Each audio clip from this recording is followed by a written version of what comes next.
बोला था उनको कि मैं चनपटिया से चुनाव लड़ूंगा, फिर आपको दिक्कत हो जाएगा, और हो गया दिक्कत उनको। तो 2029 में जो है लोकसभा चुनाव लड़ेंगे।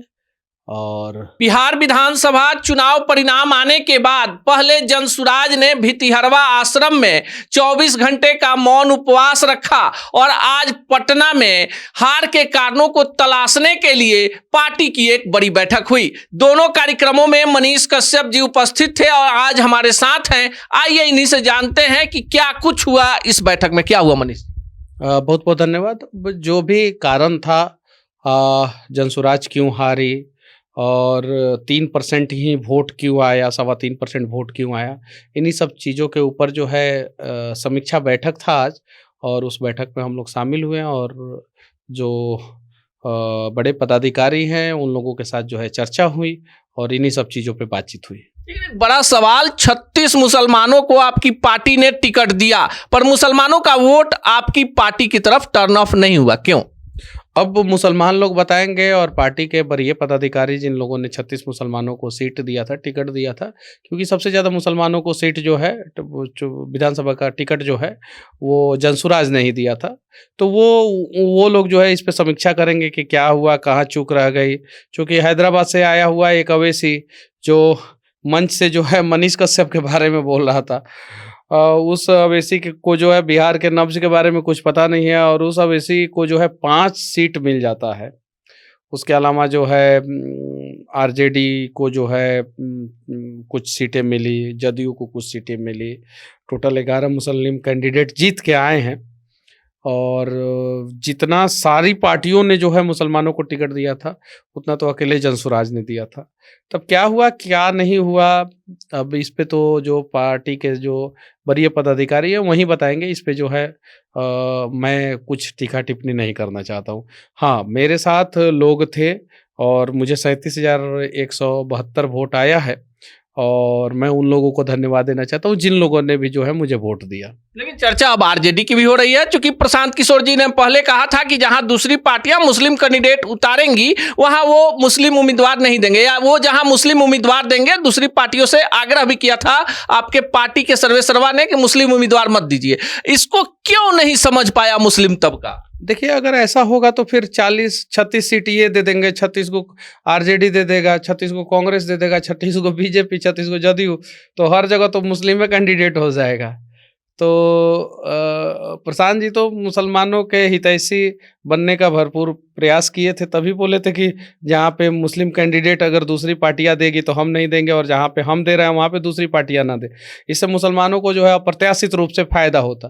तो शायद जो है मुझे लगता है कि ऐसा आग्रह जो है वो पता नहीं क्यों किए वो, और इससे क्या बेनिफिट होगा क्या नहीं होगा पार्टी को वो तो आपको धरातल पे दिखाई दे रहा है।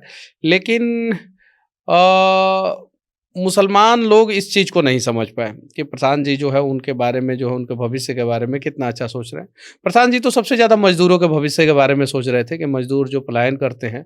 आज एक व्यक्ति ने मुझे बोला कि जिनकी पत्नी जो है बाहर दूसरे के खेतों में जो है रोपनी सोहनी करती हैं और उनके पतियों के बारे में प्रशांत जी सोच रहे थे कि भाई वो हरियाणा रह रहा है, पत्नी जो है इधर गांव में जो है दूसरे के खेतों में काम कर रही है, तो दोनों का व्यवस्था ऐसा कर दो कि पति पत्नी घर पे रह के काम करे और अपने बच्चे को पढ़ाए। तो सबसे ज़्यादा प्रशांत किशोर जी इन लोगों के बारे में सोचे, लेकिन बदले में क्या मिला है? वही 3-3.25% वोट। शुरुआत यहाँ से करेंगे। 2025 का विधानसभा चुनाव जो है हम लोगों ने 0 से शुरुआत किया था, 0 वोट से।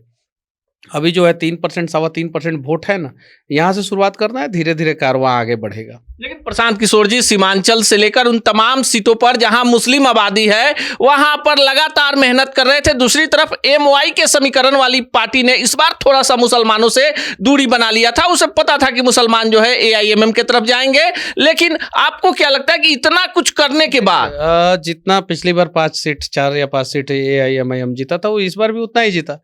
उन लोगों का तो समीकरण है, आरजेडी वालों का समीकरण है, भाई स्टेपनी बना के रखो मुसलमानों को। स्टेपनी ही बना के रखते हैं मुसलमानों को। भाई 14% आबादी वाले को जो है सीएम कैंडिडेट घोषित कर देते हैं, 2% वाले को डिप्टी सीएम घोषित कर देते हैं और 18% जो मुसलमान है, 16% जो मुसलमान है उसको बोलते हैं तुम स्टेपनी में लगे रहो। ये चीज़ें हैं। तो ये सारी चीज़ें राजनीतिक जो है विचारधारा जो है वर्तमान समय में बिहार का जो है थोड़ा-सा अलग तरीके का है, जिसको जो है शायद हमारे और आपके जैसे लोग जो है जल्दी समझ नहीं पाते। हम लोग तो यंग हैं और ख़ैर पार्टी टिकट किसको दे रहा था, किसको नहीं, उसमें जो है मेरा इंटरफेरेंस नहीं था। मुझे तो चनपटिया से चुनाव लड़ना था, नहीं तो मंगल पांडे के खिलाफ अगर पार्टी बोलती तो मैं मंगल पांडे के खिलाफ चुनाव लड़ता, बस यही मेरा था। उसके अलावा जो है मैं किसी और चीज़ के बारे में नहीं सोच रहा था और पार्टी के जो काम-धाम होता है उसमें मेरा कोई हस्तक्षेप नहीं था। लेकिन जनसुराज मनीष जी 243 सीटों पर चुनाव लड़ती है और इसमें मनीष कश्यप 243 में सेकेंड टॉपर रहते हैं वोट लाने में। कहाँ चूक हो गई? ये सवाल इसलिए कि आपके पीछे जो जनाधार था, जो भीड़ थी। एक जगह जो मेरे से ज़्यादा जिनको वोट आया वहाँ पे एनडीए के प्रत्याशी का जो है नॉमिनेशन रद्द हो गया था। एनडीए के प्रत्याशी का नॉमिनेशन रद्द हो गया था। बाकी मेरा जमानत जब्त नहीं हुआ और मैंने अपना प्रयास किया और मैं अपने सीट के बारे में बता सकता हूँ। मुझे जो है गरीबों ने जो है वोट दिया और पढ़े लिखे बुद्धिजीवी लोगों ने भी वोट दिया, लेकिन हर तबके से उतना वोट नहीं मिला जितना मिलना चाहिए था। ये चीज़ है, तो इसीलिए जो है 19-20% के आसपास जो है मुझे वोट मिला है। मुझे वोट मिला है और इसको जो है अगली बार जो है हम प्रयास करेंगे कि ये जो 20% से थोड़ा कम वोट मिला है मुझे, अगली बार जो है ये कम से कम जो है मुझे 60% वोट मिले। मेरे क्षेत्र में एक तिरवाह है जहाँ पे मुसलमानों की अच्छी खासी आबादी है, मेरे गांव के बगल में है, अलग पंचायत है। वहाँ के लोगों ने जो है मुझे उस हिसाब से वोट नहीं दिया जिस हिसाब से मुझे उम्मीद था। और जब मैं जाता था तो लोग कहते थे कि वोट देंगे, वोट देंगे, वोट देंगे, नहीं दिए। चलिए ठीक है। अभी वहाँ की सबसे बड़ी समस्या जो है एक बांध बन रहा है जिसकी वजह से जो है वहाँ के लोगों को बहुत परेशानी होने वाली है। तो मैं उन लोगों से बस यही विनती करना चाहता हूँ कि आप लोगों ने जिसको वोट दिया उससे बांध रुकवा लीजिए। नहीं तो हमको विधायक बनाए होते तो हम तो रोक देते। यानी कहने का मतलब है कि कुछ ऐसे भी लोग हैं जो अपने घर को बर्बाद करके जो है ना वो गलत कैंडिडेट को जिताते हैं चुनाव। अब अगर वो बांध नहीं रुकेगा ना तो ये लोग डूबेंगे जरूर, 100% डूबेंगे।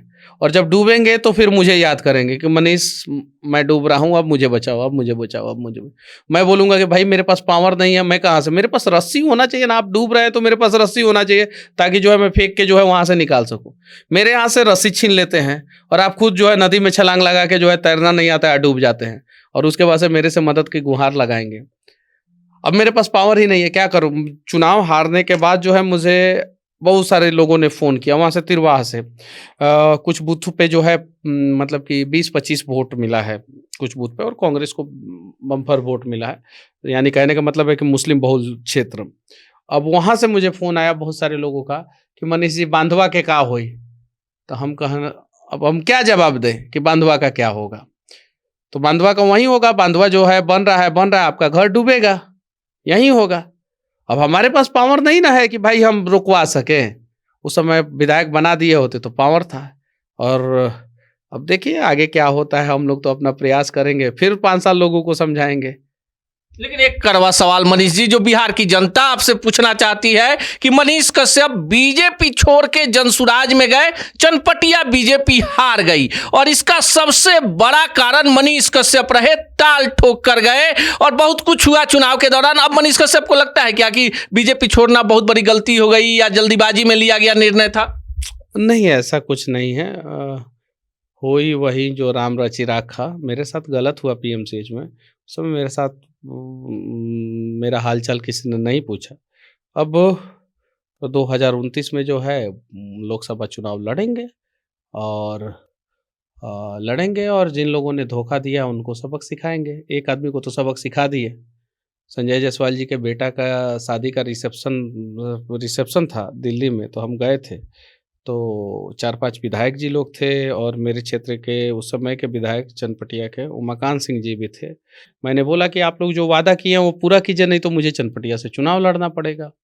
वादा तो पूरा करने की बात ही छोड़ दीजिए, मुझे तो बीच मझधार में इन लोगों ने छोड़ दिया। तो वही हुआ, मैंने बोला था उनको कि मैं चनपटिया से चुनाव लड़ूंगा, फिर आपको दिक्कत हो जाएगा, और हो गया दिक्कत उनको। ये चीज़ है, मेरे साथ इन लोगों ने गलत किया है। अब तो मैं इतना गारंटी के साथ कहता हूँ कि हमारे साथ जो भी धोखा करता है, विश्वासघात करता है, मुझे कष्ट होता है, मुझे पता है। तेजस्वी ने मेरे साथ गलत किया, मुझे कष्ट हुआ, मुझे जेल जाना पड़ा, में जो है मुझे 9 महीना रहना पड़ा, लेकिन उसके बाद से तेजस्वी के साथ भी कष्ट हो गया। मेरे साथ जो है उमाकांत सिंह जी, संजय जायसवाल, इन लोगों ने गड़बड़ किया मेरे साथ, ठीक है, मुझे कष्ट हुआ, मुझे पता है, लेकिन अब जो है कष्ट का दिन जो है इन लोगों का चालू हो गया। जेल से निकलने के बाद जो है तेजस्वी का जो है 180 दिन के अंदर बोला था, 40 दिन के अंदर तख्ता पलट हो गया। उमाकांत सिंह जी का तख्ता पलट हो गया, अब अगली बारी संजय जायसवाल जी की है। आपने मेरे साथ गलत किया है, मैंने आपके साथ गलत नहीं किया है। आप बताइए, कहीं किसी चौराहे पे खड़े होके या किसी मीडिया हाउस के सामने जो है या किसी चैनल पे आप साबित कीजिए कि आपने मेरे लिए एक पैसे के लिए भी कुछ, एक पैसे का भी कुछ किया होगा। मैंने आपके लिए किया, आपका चुनाव प्रचार भी किया तो आपसे डीजल पेट्रोल नहीं लिया, आपका मदद भी किया तो आपसे कुछ नहीं लिया, और तब आपने धोखा दिया है तो सबक सीखना तो लाजिम है, और एक जगह तो मैंने सबक सिखा ही दिया। अब दूसरी बारी 2029 में है, और दूसरे महाशय जो बड़े धन्ना सेठ, घुंघरू सेठ हैं, पेट्रोल और डीजल चोरी का जिनके ऊपर आरोप लगा है, उस सेठ को जो है 2029 में सबक सिखाएंगे। चुनाव हारे हैं पर हौसला नहीं, 2029 की तैयारी है और जहां हैं वहीं खड़े हैं, लोगों का विश्वास है और मनीष कश्यप ताल ठोक रहे हैं। बाकी आप क्या सोचते हैं कमेंट बॉक्स में जरूर बताइएगा।